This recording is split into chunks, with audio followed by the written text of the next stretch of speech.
Well, if there's anything to make you want to diversify from Tesla stock and invest in HouseHack, it was Elon the Bear on this earnings call. This was the least controlled and most disastrous earnings call I think I've ever heard from Tesla.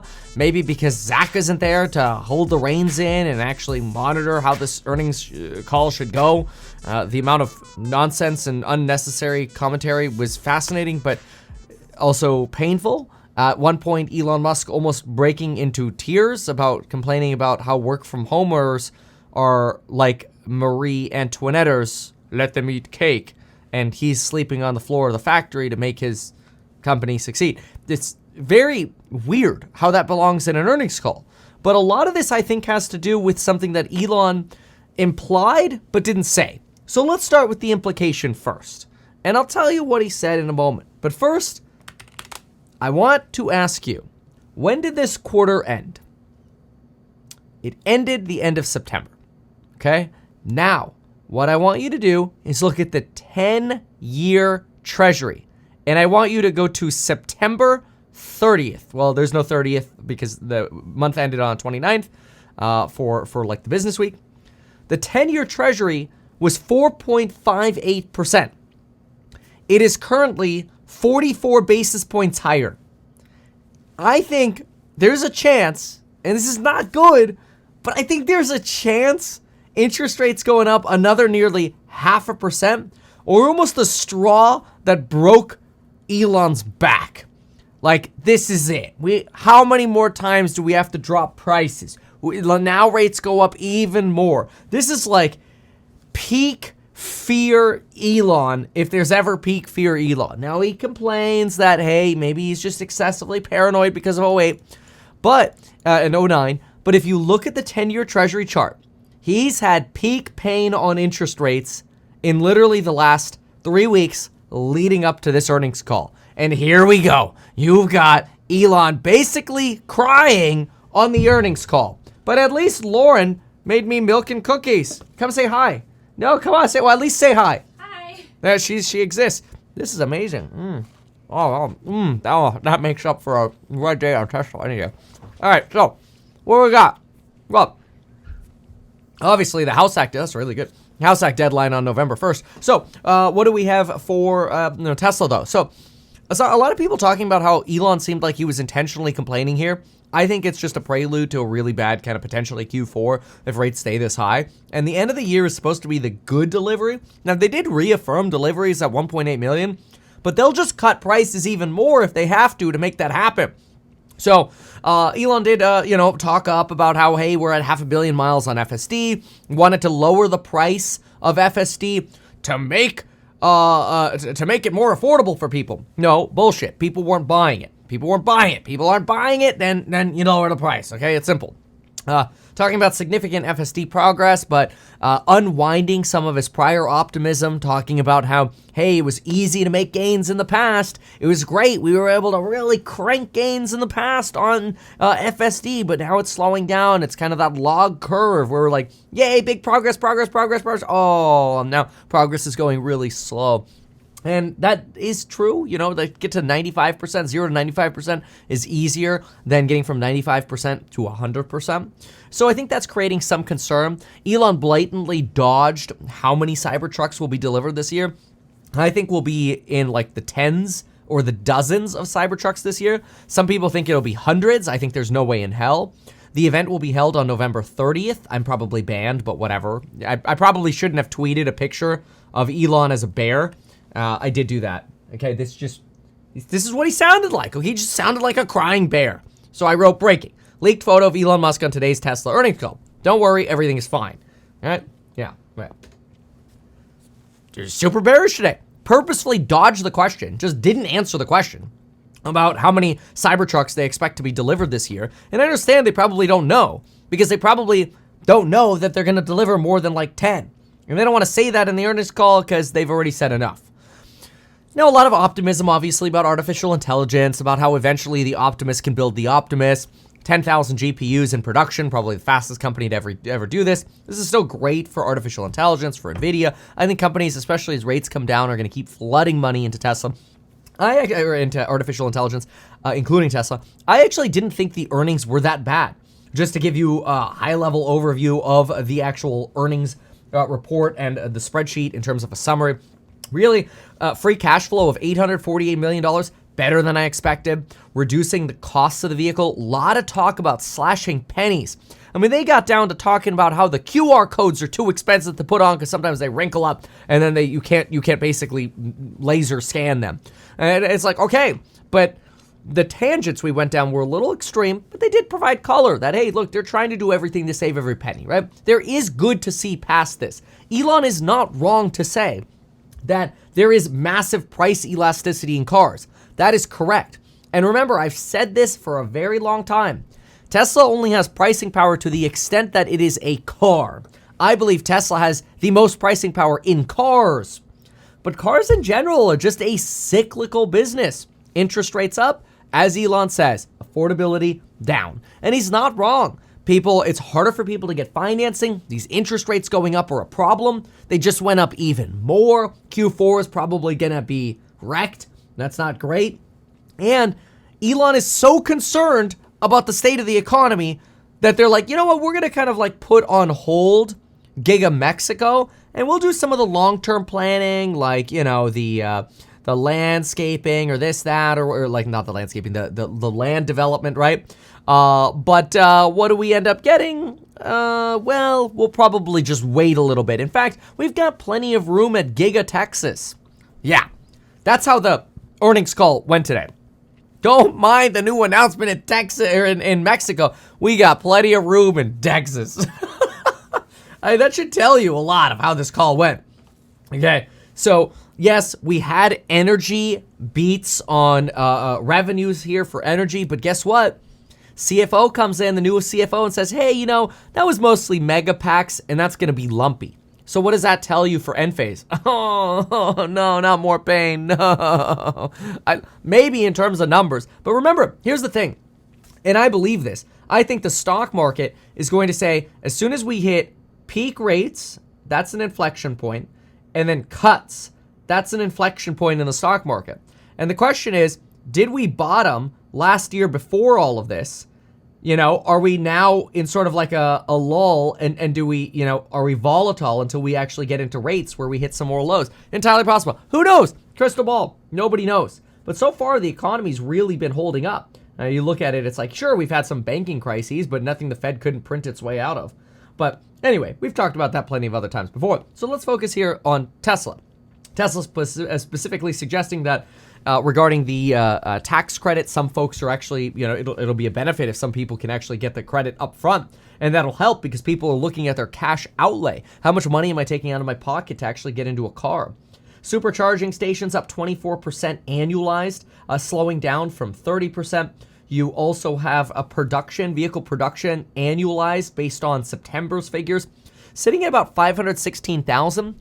But if we miss on Q4 deliveries, we'll have an even wider gap of inventory after Q4. Probably will sit there until until rates come down. Cybertruck production, Elon Musk thinks we can get to about 250,000 units of Cybertrucks produced sometime in 2025. That would be somewhere about 18 months to 30 months out, 2.5-ish years out.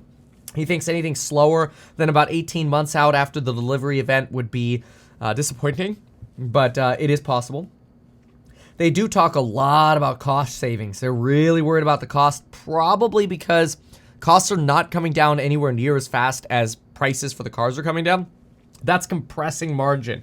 That's not good. Margin compression, which again, feels like shrinking pee-pee, but relative to all cars, that's true. That is true on all cars. The question is, of all the cars, which still has the best pricing power? Well, of course, it's Tesla. The question then is, okay, well, when do you buy? Do you just wait for a new low, which I don't think will happen, or do you buy and know you're going to be sitting in it, not sure when to time the bottom until we actually get rates coming down? That's the big thing here. So, as far as some of the other commentary we got, talked about the Optimus being, having a kill switch. We've always talked about this as well, something that's hard programmed in. Talk about how FSD and the neural nets that the Optimus robots are being trained in is basically baby AGI, which for those CPAs here, that's not adjusted gross income. That stands for artificial general intelligence. That's basically what they're teaching. A lot of long-run bullishness from Elon on artificial intelligence, but boy, the amount of bearishness that we got out of him, this is like peak Elon bear.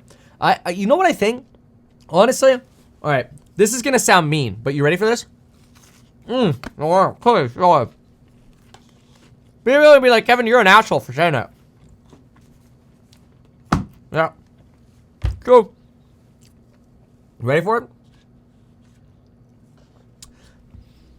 Elon needs to get his ass off of Twitter and Diablo. I said it. He's turning into a bear because of Twitter and Diablo. Just saying. I don't know. Think they could have ran that earnings call a lot better. And I think Twitter is making him extremely bearish. The fact that Elon is sitting there basically quoting the bear arguments. Oh, credit card debt's at all-time highs. Well, no shit it is. Did you try inflation adjusting it? No, of course not. Oh, national debt's going up. I know. Do we need more bear arguments? We already know. We're here at the Tesla earnings call. Not a lesson in macroeconomics. Well, it's interesting. He's not wrong. Things get a lot more expensive when interest rates are higher. But, I'm a big fan of just calling it like it is. And if I'm coming to the Tesla earnings call, you could talk your macro stuff and your woke stuff or anti-woke stuff wherever you want. But I don't think the Tesla earnings call is the place. If I were a Tesla board member, I'd be like, what the hell are you doing, dude? Why are you dodging the SEC and basically crying on the earnings call? Like, put some pants on and run it as a professional call. And I know some people like, Kevin, you're the one who makes pee-pee jokes all the time. Yeah, what's wrong with that? I like big pee-pee, okay? I really like big, juicy pricing power stocks. I like that, okay? I don't think there's anything wrong with that. But I'm also not in a professional earnings call with Wall Street analysts. It's a different setting. It's a YouTube channel. If you don't like it, don't watch it. But this is like a slap in the face to the investors, the way these earnings calls are managed. Like Zach at least had his shit together. Anyway. Elon talks about large price elasticity again. That's true for all cars. We'll give him some defense here. That is true for all cars. Obviously, he compares himself to like a RAV4, and it's like, why would anybody buy a RAV4 if you could buy a Tesla? Well, maybe because of your tweeting, people will buy the RAV4, which is exactly what somebody who shall remain unnamed in my family did. They're like, I will pay more for a RAV4 not to support that guy. Sorry, bro. Maybe if you had somebody actually telling you the truth, you'd stop. No. Anyway, then he's complaining about, oh my God, I can't believe Credit Suisse went away. And the credit situation is getting worse. Commercial real estate's doomed. And I think there are quite a few more shoes to drop. Those were quotes from him. His words, not mine. And I get it. It went through 2009 and it was an SH9T storm. I get it. But bro, we're here for the Tesla earnings call. Not the what you read on Twitter theory of what's going on in macro. J-Pal speaks tomorrow. Maybe he could wipe Elon's butt or change Elon's diaper or something. I don't know. Talks about enormous challenges and reaching volume, really tempering expectations for the Cybertruck, really making sure that people realize the Cybertruck is a brand new system for designing a car, creating a whole new car with an exoskeleton that's a lot harder to manufacture. Probably not going to be cash flow positive for about 18 months, he warns, which in Elon time probably means like 2.5 years. He does think it'll be the best product ever, and I don't disagree. Like, don't get me wrong. I could bitch about Elon all day long, and I do. But I love Tesla. I love the people at Tesla. As interest rates rotate down and markets start recognizing that treasuries have bottomed, I think Tesla's going to do exceptionally well.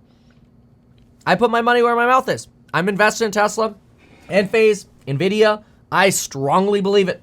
That doesn't mean I can guarantee it. In fact, I have a little laminated disclaimer here.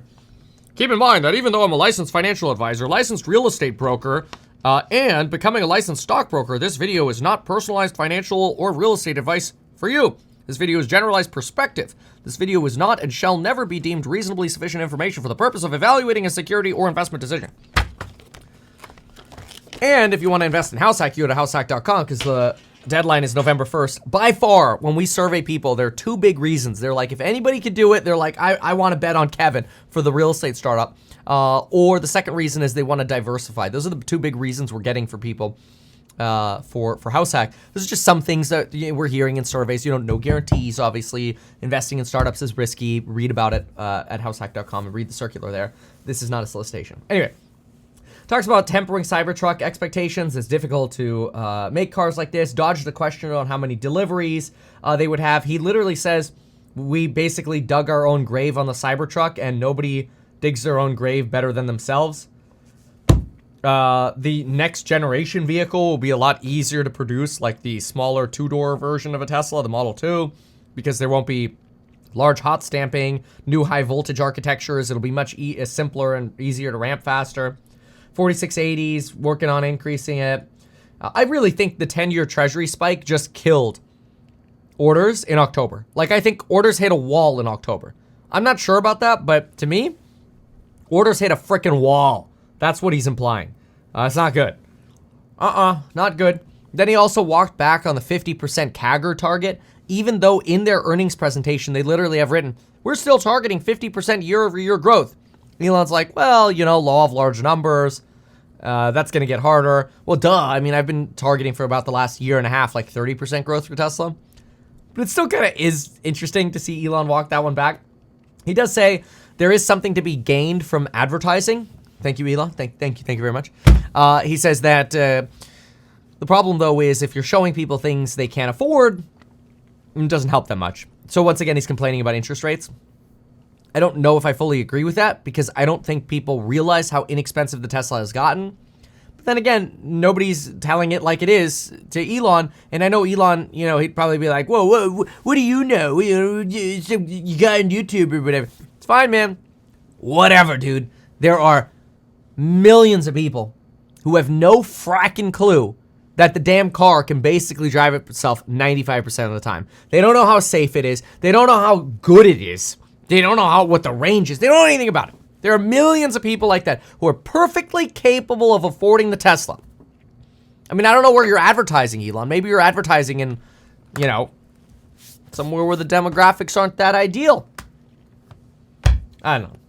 He needs a manager. Poor guy. Anyway, too stressful. I don't know, man. Optimus, okay, we talked about that. Significant cost declines. R&D will keep going up. Yeah, R&D blew up like 24% quarter over quarter. That's like doubling on an annualized rate. A lot of negativity from this earnings call. Tesla currently trading at about a 2.5 PEG ratio with 28% growth projected by the street. I'm at about 30%. A lot of negativity. All I can say is I hope J-Pow is watching. And I don't know. But I'm going to keep eating this cookie now, and we'll keep the Dragon Dagger poison tip away from Elon because, I don't know, he's not stable right now. Poor guy. I really feel bad for him. But he probably hates me. And that's okay. Like, I'm just going to give my opinion. I'm tired of people, like, actually affecting my mood. Like, I used to care. People would be like, Kevin, I can't believe you said this. Now people say that, I go, oh, maybe they have a point, Okay, maybe they have a point. But most of the time, it's like, yeah, I don't care. It's like, I'll read the comments, as I'm curious about the perspective, but somebody's like, I disagree with you, you're a douchebag. It's like, okay. But at least the perspective is out there. Because if you just say what everybody loves, what's the point of watching? You gotta have some realism. You gotta have the balls to say what you think. Be a little bitch. Why not advertise these things that you told us here? I feel like nobody else knows about this. We'll try a little advertising and see how it goes. Congratulations, man. You have done so much. People love you. People look up to you. Kevin Paffrath there, financial analyst and YouTuber. Meet Kevin. Always great to get your take.